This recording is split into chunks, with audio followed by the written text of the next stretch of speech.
Hello दोस्तों, कैसे हैं? उम्मीद करते हैं अच्छे हैं। दोस्तों, हम क्लास 10th के बच्चों के लिए बायोलॉजी का महत्वपूर्ण क्वेश्चन और उत्तर हम करने वाले हैं दोस्तों। इसमें आपको समझाते हुए हम ले चलेंगे दोस्तों, और हर प्रश्न का एक एक अपना अहम भूमिका होगी दोस्तों, और एग्ज़ाम के लिए बहुत ही इम्पोर्टेंट होगा, है ना दोस्तों। तो आपसे हम यही कहना चाहते हैं कि आप इसको अच्छे से सभी लोग कर लेंगे तैयारी, ताकि आपको कहीं दिक्कत ना होगा दोस्तों। हम लिखेंगे, है ना, हर क्वेश्चन को लिख कर करेंगे, समझाते हुए चलेंगे दोस्तों, ठीक है।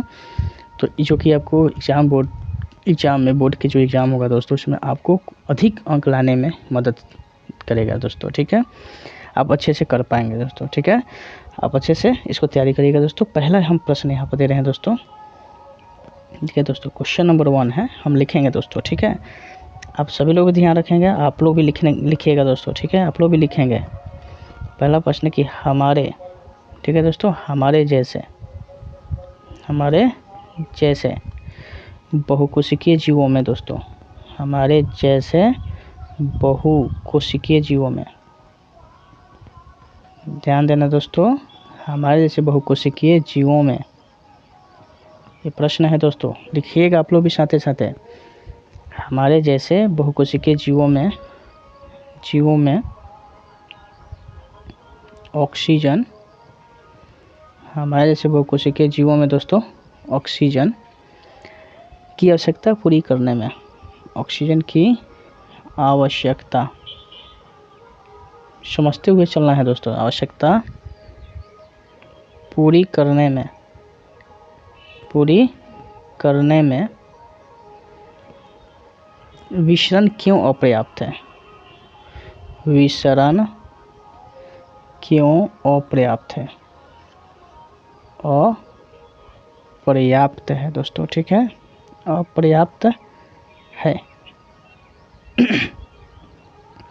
देखो दोस्तों, ये आपका पहला इम्पोर्टेंट क्वेश्चन है, जो कि एग्ज़ाम के व्यू से बहुत इम्पोर्टेंट है। ये इसका उत्तर जो होगा दोस्तों, हम लोग समझेंगे, ठीक है। कह रहे कि हमारे जैसे बहुकोशिकीय जीवों में दोस्तों, बहुकोशिकीय जीव का मतलब क्या होता है कि ऐसा जीव जिसका शरीर अनेक कोशिकाओं का बना होता है, उसे क्या कहते हैं? बहुकोशिकीय जीव। और वैसा जीव जिनका शरीर एक कोशिका का बना होता है, उसे एक कोशिकीय जीव कहते हैं, ठीक है। तो यहाँ पर पूछता है कि बहुकोशिकीय जीवों में ऑक्सीजन की आवश्यकता पूरी करने में विसरण क्यों अपर्याप्त है? मतलब विसरण के द्वारा ऑक्सीजन क्यों नहीं जाता है, क्यों अपर्याप्त है, माने अच्छा पर्याप्त नहीं हो पाता है।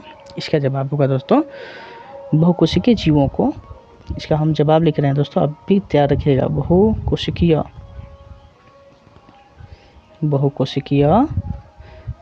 जीवों को भोजन ग्रहण करने के लिए, कोशिकीय जीवों को आप लोग भी लिखते चलेंगे साथ साथ दोस्तों, ठीक है। भोजन ग्रहण करने के लिए, भोजन ग्रहण करने के लिए, ठीक है, करने के लिए, भोजन ग्रहण करने के लिए गैसों का आदान प्रदान करने के लिए, कॉमा दे देते हैं, गैसों का आदान प्रदान दोस्तों, ठीक है, आदान प्रदान करने के लिए, आदान प्रदान करने के लिए, या वर्ज्य पदार्थ करने के लिए, या वर्ज्य पदार्थ दोस्तों, ध्यान रखना। बहुकोशिकीय जीवों को भोजन ग्रहण करने के लिए, गैसों का आदान प्रदान करने के लिए, या वर्ज्य पदार्थ के निष्कासन के लिए, वर्ज्य माने समझ रहे हैं दोस्तों, बेकार पदार्थ, ठीक है, बेकार पदार्थ, वर्ज्य पदार्थ के निष्कासन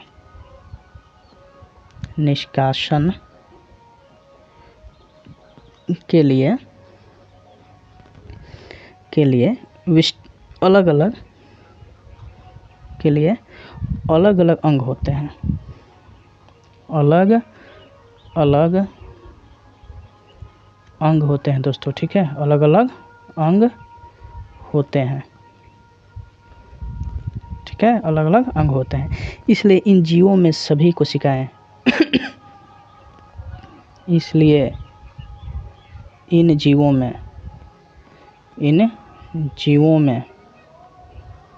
सभी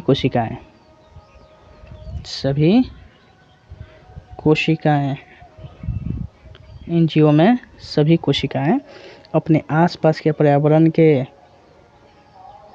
अपने आसपास के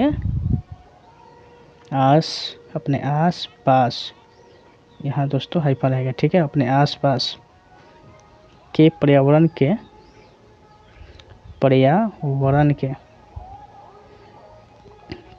के सीधे संपर्क में नहीं रह सकती, पर्यावरण के सीधे संपर्क में नहीं रह सकती, नहीं रह सकती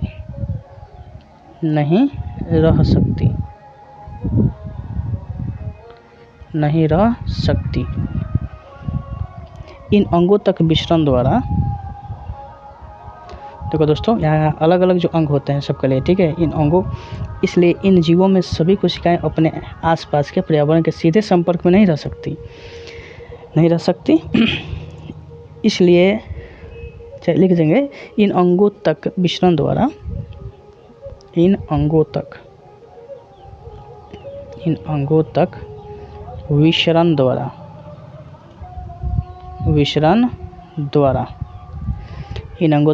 द्वारा ऑक्सीजन नहीं पहुंचाया जा सकता, ऑक्सीजन नहीं पहुंचाया जा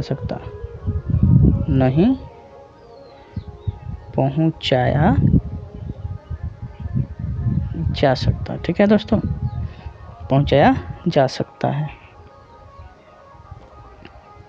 यही कारण है कि हमारे जैसे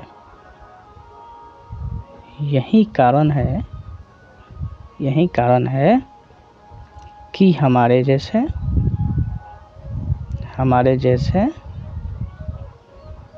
बहुकोशिकीय जीवों में,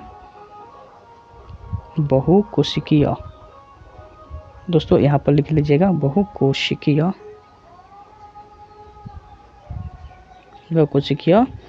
जीवों में ऑक्सीजन,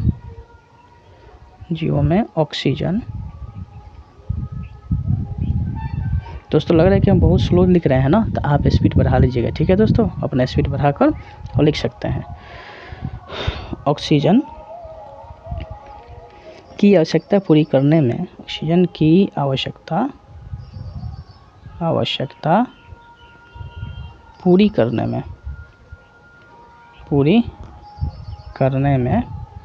विचरण अपर्याप्त है,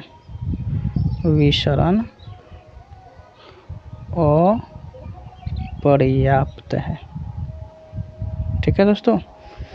तो देखिए दोस्तों, ये आप अपने एग्ज़ाम में लिखते हैं ना ऐसे, तो आपका नंबर कटेंगे नहीं और अच्छे मार्क्स आएंगे, ठीक है, अच्छे नंबर आएंगे दोस्तों। चलिए, तो एक प्रश्न का जवाब हो गया दोस्तों। अब हम करते हैं दूसरे प्रश्न को, ठीक है दोस्तों। दूसरे प्रश्न को हम करने चलेंगे दोस्तों, आप इसको अच्छे से करिएगा दोस्तों। देखिए, बहुत इम्पोर्टेंट क्वेश्चन करा रहे हैं दोस्तों, ठीक है, जो कि एग्ज़ाम के लिए बहुत इम्पोर्टेंट है। इसको मिटाते हैं।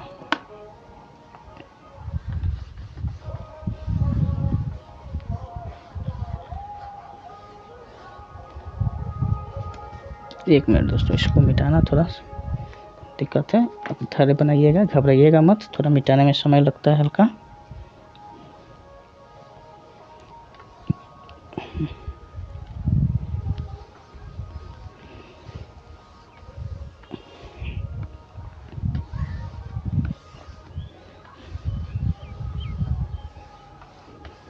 चलिए, अब आइए नेक्स्ट क्वेश्चन जो है ना दोस्तों, उसको देखें हम लोग, ठीक है। दूसरा जो क्वेश्चन है उसको हम लोग देखते हैं क्या कहता है दोस्तों। दूसरा जो प्रश्न है वो देखिए, किसी जीव द्वारा कीन, अगला प्रश्न है दोस्तों, ध्यान रखना, सभी एग्जाम के लिए जो है दोस्तों, किसी जीव द्वारा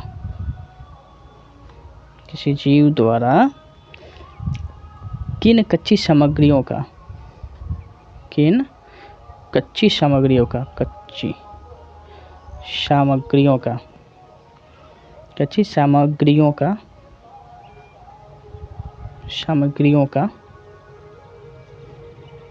उपयोग किया जाता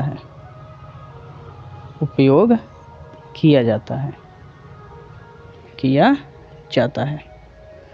तो दोस्तों देख रहे हैं आप, ये दोस्तों जितना हम कर रहे हैं ना, ये आपका एनसीईआरटी बेस्ड क्वेश्चन है दोस्तों, है ना, एनसीईआरटी का ही समझिए पूरा क्वेश्चन है, वो हूबहू दोस्तों ये क्वेश्चन आता है। इसका उत्तर आप क्या देंगे, कह रहा है कि दोस्तों सुनिए प्रश्न को समझिए, किसी जीव द्वारा, कोई जीव होगा उसके द्वारा किन कच्ची सामग्रियों का उपयोग किया जाता है, माने कच्चे सामग्रियों का उपयोग किया जाता है ना। तो यहाँ पर इसका जवाब ऐसे लिखिएगा दोस्तों, ठीक है, लिखने का तरीका भी होना चाहिए दोस्तों, ठीक है, इसका लिखने का तरीका भी होना चाहिए। इसका उत्तर ऐसे दीजिएगा दोस्तों, किसी जीव द्वारा निम्नलिखित कच्ची सामग्रियों का, ठीक है, लिखने का तरीका ठीक होना चाहिए दोस्तों, निम्नलिखित कच्ची सामग्रियों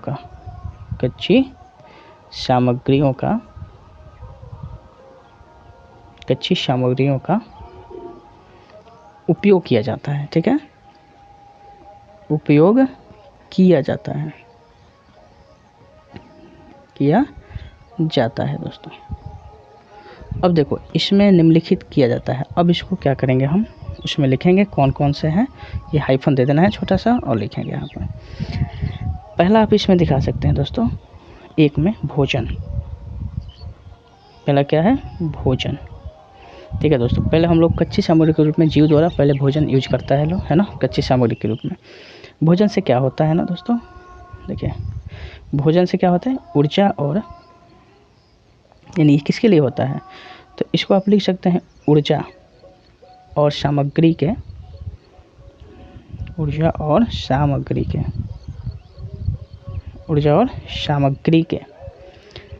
स्रोत के रूप में, क्या, स्रोत के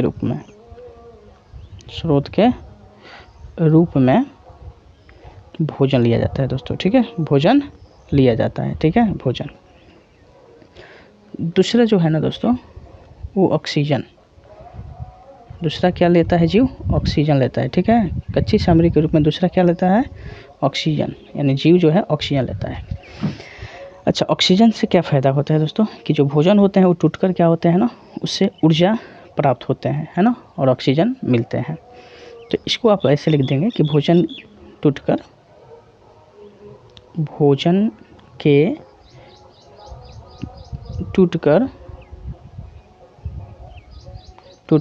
उससे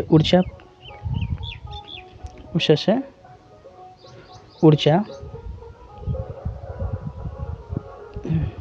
भोजन के टूटकर उससे ऊर्जा प्राप्त करने के लिए, ठीक है, प्राप्त करने के लिए जीव ऑक्सीजन लेते हैं, ठीक है, जीव ऑक्सीजन लेते हैं, यानी भोजन के टूटकर उससे ऊर्जा प्राप्त करने के लिए जीव ऑक्सीजन लेते हैं, ठीक है। तीसरा जो है दोस्तों, तीसरा जल, तीसरा क्या लेंगे, जल, ठीक है, ये दोस्तों। अब जल का क्या फ़ायदा है कि शरीर के अंदर भोजन तथा अन्य कार्यों के उचित पाचन के लिए पानी की ज़रूरत होती है ना। तो दोस्तों तीसरा जो कच्ची सामग्री है ना, जीव जो होते हैं तीसरे कच्चे सामग्री के रूप में क्या लेते हैं, जल, यानी इसका कार्य क्या है कि शरीर के अंदर भोजन तथा अन्य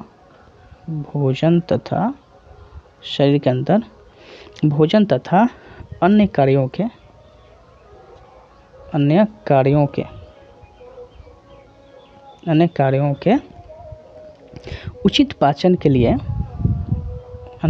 के उचित पाचन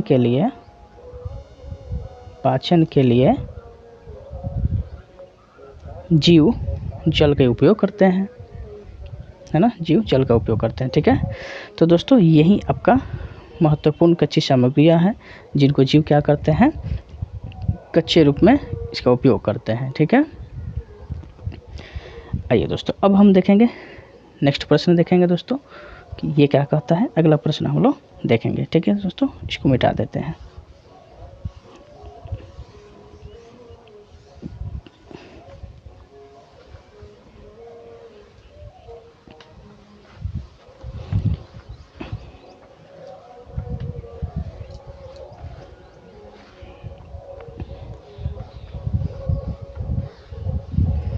चलिए दोस्तों, तीसरा जो प्रश्न है हम लोग का, तीसरा प्रश्न जो है उसको देखते हैं। तीसरा प्रश्न है दोस्तों कि जीवन के अनुरक्षण के लिए आप, जीवन के अनुरक्षण के लिए, अनुरक्षण के लिए, अनुरक्षण के लिए आप किन प्रक्रमों को आवश्यक मानेंगे? आप किन प्रक्रमों को आवश्यक मानेंगे? प्रक्रमों को आवश्यक मानेंगे, ठीक है, आवश्यक मानेंगे, ठीक है। तो ये हम लोग का ये प्रश्न रहा। कह रहा है कि जीवन के अनुरक्षण के लिए आप किन प्रक्रमों को आवश्यक मानेंगे। अनुरक्षण का मतलब दोस्तों समझना है कि वैसी क्रियाएं जो हमेशा चलती रहे, ठीक है, ऐसी क्रिया जो हमेशा चलती रहे उसे क्या कहेंगे हम लोग?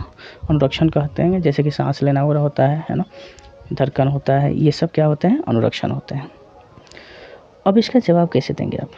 इसका सही उत्तर कैसे लिखेंगे दोस्तों, ये देखना है ना, इसका सही उत्तर कैसे लिखेंगे। तो देखिए दोस्तों, इसके लिए जीवन के अनुरक्षण के लिए आप किन प्रक्रमों को आवश्यक माने, इसमें जीवन के अनुरक्षण के लिए माने सही अनुरक्षण कार्य करे, इसके लिए कौन कौन से प्रक्रम को आप आवश्यक मानेंगे। तो देखिए, इसके लिए हम जो है ना, जीवन के अनुरक्षण के लिए इसका जवाब दे सकते हैं हम जीवन के, ठीक है, जीवन के अनुरक्षण के लिए, अनुरक्षण के लिए,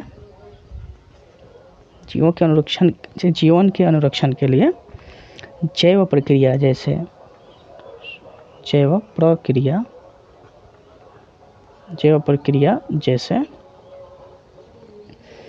जैसे पोषण कॉमा देकर उत्सर्जन,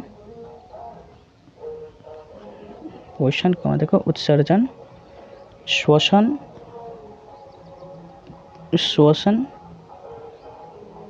है ना, कॉमा परिवहन है ना, आवश्यक है दोस्तों, आवश्यक है। तो इन सभी प्रक्रियाओं की जरूरत है दोस्तों। अब प्रक्रियाएं जुड़ी है। पोषण, चूँकि तो समझिए, पोषण का मतलब होता है कि जीव पोषक तत्वों को ग्रहण करते हैं और उनका उपयोग करते हैं, तो ये पोषण हो जाता है दोस्तों। जो उत्सर्जन जो होता है कि शरीर के अंदर जो बेकार पदार्थ बनते हैं उसको शरीर से निकालना जरूरी होता है, तो वह क्रिया उत्सर्जन होती है। सांस लेने की जो क्रिया है वो श्वसन में आती है दोस्तों, सांस लेने और छोड़ने की क्रिया है ना। परिवहन जो है कि इसके लिए दोस्तों अलग जगह होते हैं, है ना। तो ये सारी चीज़ें, ये सारी जो प्रक्रियाएं हैं, इन सभी प्रक्रमों को बहुत आवश्यक मानना होगा दोस्तों, और इसी के चलते अनुरक्षण की क्रिया सही हो पाएंगे, है ना। अगर इनमें से देखिए दोस्तों, ये जितने प्रक्रिया है, पोषण है, उत्सर्जन है, श्वसन है, परिवहन, अगर ये क्रिया गड़बड़ हो जाए तो यहाँ जो है अनुरक्षण देख रहे हैं ना, अनुरक्षण की क्रिया ये सही से संचालित नहीं होगी दोस्तों, ठीक है, सही से संचालित नहीं होंगे। चलिए अगला दोस्तों हम लोग देखेंगे नेक्स्ट प्रश्न क्या कह रहा है दोस्तों, ठीक है। नेक्स्ट प्रश्न को हम लोग देखेंगे क्या कह रहा है दोस्तों।